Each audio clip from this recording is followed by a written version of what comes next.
Good morning to all of you. Myself Sandeep Kumar from Chanakya College of Education Bettiah.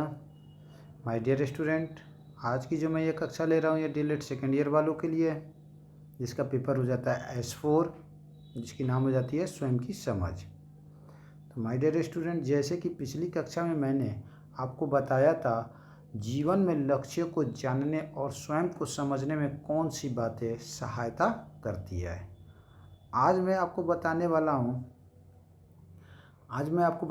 हूँ आत्म प्रत्यय से क्या समझते हैं, इसके स्तर, प्रकार तथा विकास के बारे में. तो चलिए हम लोग देखते हैं आत्म प्रत्यय, फिर उसके बाद उसके प्रकार को देखेंगे और फिर उसके बाद उसके विकास को देखेंगे. तो माय डियर स्टूडेंट, यहाँ क्वेश्चन कहता है कि आत्म प्रत्यय से क्या समझते हैं, इसके प्रकार तथा विकास पर विचार कीजिए. तो कहता है कि आत्म प्रत्यय वह सामान्य पद है जिसका अर्थ व्यक्ति के गुणों और व्यवहार आदि के संबंध में उसका मत हो. यानी कि देखिए, आत्म प्रत्यय से तात्पर्य क्या होगा यहाँ पर, यानी कि जिसका अर्थ व्यक्ति के गुण और उसके व्यवहार से हो. एक व्यक्ति अपने गुणों और व्यवहार आदि के संबंध में, यानी कि एक व्यक्ति जो अपने गुण और अपने व्यवहार इत्यादि के संबंध में जो मत रखता है वह उसका क्या कहलाता है, आत्म प्रत्यय कहलाता है. आगे कहता है कि प्रत्येक व्यक्ति का आत्म प्रत्यय उसके विचारों पर आधारित होता है. यानी कि जो भी व्यक्ति है उसका जो आत्म प्रत्यय उसके विचार पर आधारित होती है तथा उस व्यक्ति के लिए आत्म प्रत्यय बहुत क्या होता है, महत्वपूर्ण होता है. क्यों होता है? क्योंकि वह उसके विचार पर ही क्या होता है, आधारित होता है, इसलिए वह बहुत महत्वपूर्ण होता है. आगे कहते हैं कि मनोविज्ञान में आत्म प्रत्यय से संबंधित शोध अध्ययन को सन 1950 के आसपास से बहुत अधिक महत्व दिया जा रहा है. यानी कि ये मनोविज्ञान की तरफ से आत्म प्रत्यय को सन 1950 के आसपास से इसको बहुत ज़्यादा महत्व दिया जा रहा है. आत्म प्रत्यय व्यक्तित्व का केंद्र बिंदु है, यानी पर्सनालिटी जो हम लोग पढ़ते हैं उसका एक केंद्र बिंदु है, सेंटर पॉइंट. व्यक्तित्व की तुलना साइकिल के पहिए से करें तो कहा जा सकता है कि साइकिल के पहिए में लगा हुआ हब आत्म प्रत्यय है. यानी कि जो साइकिल की जो पैडल होते हैं उसमें जो हब लगा रहता है वो क्या, आत्म प्रत्यय है. तथा हब से जुड़ी हुई तीलियां व्यक्तित्व के विभिन्न लक्षण या शील गुण है, यानी शील गुण है. तो ये आपका क्या हो जाता है, आत्म प्रत्यय. ये आपका आत्म प्रत्यय, यानी आत्म प्रत्यय को हम लोग क्या कहते हैं, सेल्फ कॉन्सेप्ट. यानी कि देखिए, सेल्फ कॉन्सेप्ट क्या होगा, यह कि हमारे व्यक्ति, यानी कि यह हमारे विचारों पर आधारित होता है. और जब हमारे विचार पर आधारित होता है तो यह जाहिर सी बात है हमारे लिए बहुत महत्वपूर्ण होता है. और मनोविज्ञान ने भी अपनी शोध के अनुसार, यानी कि 1950 के आसपास इसको अधिक महत्व दिया. किसको, आत्म प्रत्यय को. आगे कहता है कि कैटल 1957 यानी 1957 ने भी इस संबंध में विचार व्यक्त करते हुए लिखा है कि क्या लिखा है, लिखते हैं, सेल्फ कॉन्सेप्ट इज की स्टोन ऑफ पर्सनालिटी. यानी कि ये कैटल कहते हैं. सैफर और शोबिन 1956 ने क्या लिखा है, वो लिखते हैं कि द मेजर फंक्शन ऑफ ट्रेटिस्ट is to integrate leisure habits, attitudes, and a skill into the large thoughts, feeling, action. The concept of self is turn integrates the psychological capacities of the person and entities action in the role. The concept of self is the true core center of gravity of the pattern. तो ये आपका Shaffer और शोबिन लिखते हैं 1956 के अनुसार. Eigen नेक और उनके साथी क्या लिखते हैं 1972 में, क्या लिखते हैं, तो उन्होंने कहता है 1972 ने आत्म प्रत्यय को परिभाषित करते हुए लिखा है कि व्यक्ति के व्यवहार, योग्यताओं और गुणों के संबंध में उसकी अभिवृत्ति, निर्णयों और मूल्यों को योग को ही क्या कहते हैं, आत्म प्रत्यय कहते हैं। यानी कि ये कहते हैं कि व्यक्ति के जो व्यवहार हो गया, जो योग्यता हो गया, जो गुण हो गया, उस जो ये सब ये व्यवहार, योग्यता, गुण जो उसके साथ संबंध रखता है, वह उसी मूल्य के योग को क्या कहते हैं? आत्म प्रत्यय कहते हैं। अब हम लोग देखेंगे आत्म प्रत्यय के अव्यय यानी कि कंपोनेंट्स ऑफ सेल्फ कंसेप्ट, इसके बारे में हम लोग देखते हैं। तो कहता है आत्म प्रत्यय के निम्नलिखित 3 प्रमुख अव्यय हैं। पहला कहता है प्रत्यक्षपरक अव्यय। इसके अंतर्गत क्या कहता है? इस अव्यय के अंतर्गत उसके शरीर की प्रतिमा यानी इमेज आती है तथा दूसरों पर क्या छाप पड़ता है यह भी उसके प्रत्यक्षपरक अव्यय के अंतर्गत आता है। दूसरे शब्दों में व्यक्ति शारीरिक रूप से कितना आकर्षक है, इस अव्यय को शारीरिक आत्म प्रत्यय भी कह सकते हैं। यानी कि प्रत्यक्षपरक अव्यय के अंतर्गत क्या हो जाता है? यानी कि इसके अंतर्गत क्या कहता है? इसके अंतर्गत कहता है कि जो व्यक्ति का जो दूसरा छाप यानी जो इमेज होता है क्या हो जाता है? वह हमारे अंदर में आ जाता है। दूसरा कहता है प्रत्ययात्मक अव्यय। तो यहाँ कहते हैं प्रत्ययात्मक अव्यय क्या है? तो कहते हैं इसके अंतर्गत उसकी यह विशेषता आती है जिनके कारण वह दूसरों से क्या होते हैं? भिन्न होते हैं। यानी कि प्रत्ययात्मक के अंतर्गत क्या होता है? वह दूसरों से भिन्न होते हैं। इसके अंतर्गत उसकी योग्यता और अयोग्यता भी आती है, यानी कि कितना पढ़ा लिखा है, कितना पढ़ा लिखा नहीं है। इसके अंतर्गत जीवन के समायोजन से संबंधित विशेषताएं भी आती है, यानी कि जीवन से जुड़ी हुई जितनी भी विशेषताएं वो भी आती है।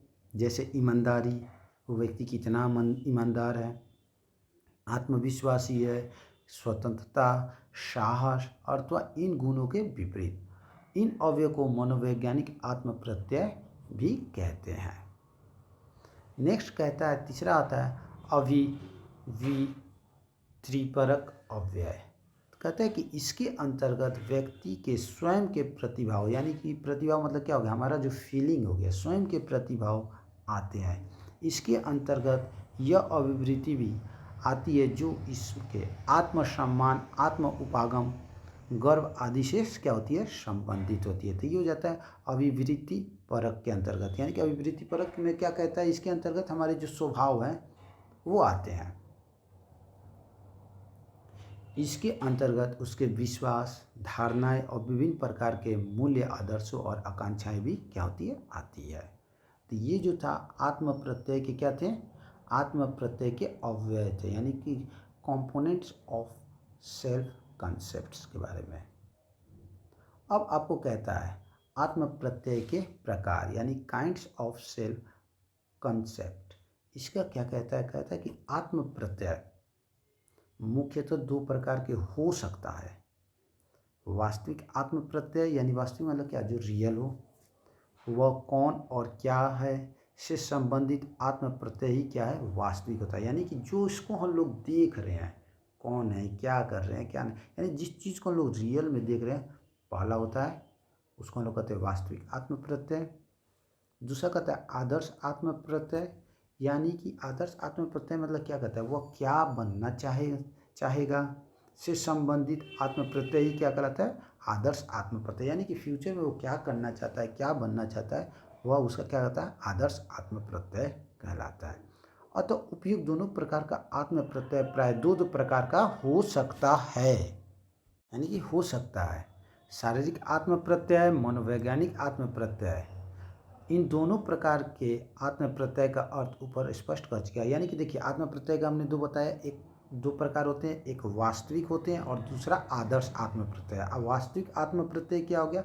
जो आपका रियल लाइफ से हो गया। आदर्श जो आप बनने वाले हैं या बनना चाहेंगे।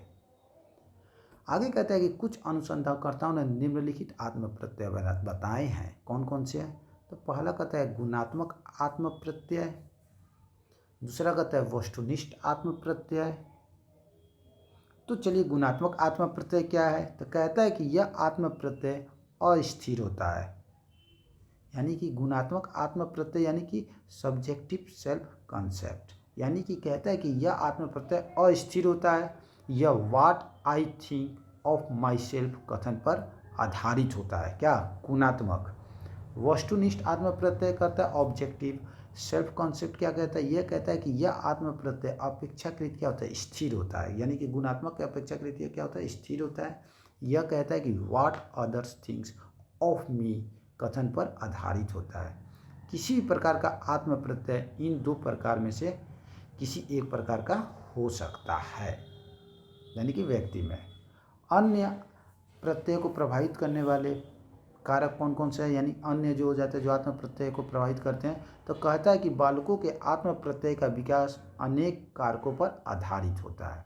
इन्हीं कारकों के प्रभाव के परिणाम स्वरूप बालकों में आत्म प्रत्यय का क्या होता है? विकास होता है। कुछ महत्वपूर्ण कारक जो इस प्रकार से, पहला कहता है परिपक्वता, दूसरा बौद्धिक योग्यता जैसे बुद्धि, तर्क, संकल्प, स्मृति और चिंतन आदि। तीसरा कहता है कि सीखने के अवसर। चौथा कहता है कि बालक के परिवार का सामाजिक आर्थिक स्तर। पांचवा कहता है अनुभव, उसके अनुभव यानी विशेष रूप से मूर्त अवस्था में हो या अमूर्त अवस्था में हो। छठा कहता है लिंग, आयु बढ़ने के साथ साथ यह कारक आत्म प्रत्यय निर्माण को महत्वपूर्ण ढंग से प्रभावित करता है। सातवां कहता है सूचना प्रतिपूर्ति। आठवां समायोजन। नौवां सामाजिक तथा मनोवैज्ञानिक वातावरण इत्यादि ये प्रमुख कारक है किसके? आत्म प्रत्यय को प्रभावित करने वाले। अब हम लोग देखेंगे आत्म प्रत्यय का विकास। तो कहता है कि आत्म प्रत्यय का विकास कैसे होता है? यानी कि कहता है डेवलपमेंट ऑफ सेल्फ कॉन्सेप्ट, यानी आत्म प्रत्यय यानी सेल्फ कॉन्सेप्ट। तो कहता है कि जीवन के प्रथम वर्ष के अंत तक वह अपने आप को एक अलग प्राणी के रूप में समझने लगता है। वह अपनी आवाज़ से पहले ही अपनी माँ की आवाज़ पहचानता है। कौन? बच्चा। इसी प्रकार से वह शीशे में अपनी शक्ल से दूसरे की शक्ल पहले पहचानना सीखता है। कौन? बच्चा। हार्लॉक जो है 1978 का उनका विचार क्या कहते हैं? वो कहते हैं कि बच्चों के आत्म प्रत्यय में दो प्रकार की प्रतिभाएं होती है। ठीक है, तो यहाँ पर आत्म प्रत्यय का विकास से क्या तात्पर्य, यानी कि सेल्फ कॉन्सेप्ट आपका विकास कैसे होगा? तो पहले आपको कहता है आपका विकास के लिए आपके ऊपर स्वयं पर भरोसा होना चाहिए, अपनी इच्छा शक्ति मजबूत होनी चाहिए, आपकी जो सोच विचार है वो पूर्ण रूप से होनी चाहिए। ठीक है, जो आप कार्य कर रहे हैं वो क्या होना चाहिए? सार्थकता के साथ होनी चाहिए। ठीक है, हमेशा क्या करनी चाहिए? हमेशा अपने जो आप कार्य करें उस कार्य में आपको पूरी तरह से पूर्ण रूप से लगन होनी चाहिए, रुचि होना चाहिए। तो अर्थात ये सब करने से आप में क्या होगा? आत्म प्रत्यय का विकास होगा। तो माय डियर स्टूडेंट, आज हम लोगों ने देखा आत्म प्रत्यय के बारे में, आत्म प्रत्यय के प्रकार के बारे में और इसके विकास के बारे में। यानी कि आत्म प्रत्यय यानी सेल्फ कॉन्सेप्ट, यानी कि जो हमारा गुण है, जो हमारा व्यवहार है, उसी से हमारा क्या होता है? संबंध होता है। और तो ये आपका आत्म प्रत्यय था। अगर इसकी विशेष प्रकार के बारे में बात करते हैं अव्यय के, तो इसके अव्यय के बारे में अगर हम लोग बात करते हैं तो अव्यय के अकॉर्डिंग इसका होता था प्रत्यक्षपरक अव्यय, प्रत्यात्मक अव्यय और अभिवृत्तिपरक अव्यय। अगर इसके प्रकार की बात करते हैं तो ये दो प्रकार के थे। एक वास्तविक आत्म प्रत्यय यानी जो रियल होता है, जिसमें हम क्या करना चाहते हैं, क्या हैं, क्या कर रहे हैं, और दूसरा होता है आदर्श आत्म प्रत्यय, यानी कि हम आगे फ्यूचर में क्या करना चाहते हैं या क्या करना चाहेंगे। तो माय डियर स्टूडेंट, मैं अपनी वाणी को यहीं विराम देता हूँ। आप लोग में से किसी भी छात्रों को किसी भी प्रकार की कोई भी समस्या होती है तो आप मुझसे कंसल्ट कर सकते हैं। So thank you, have a nice day.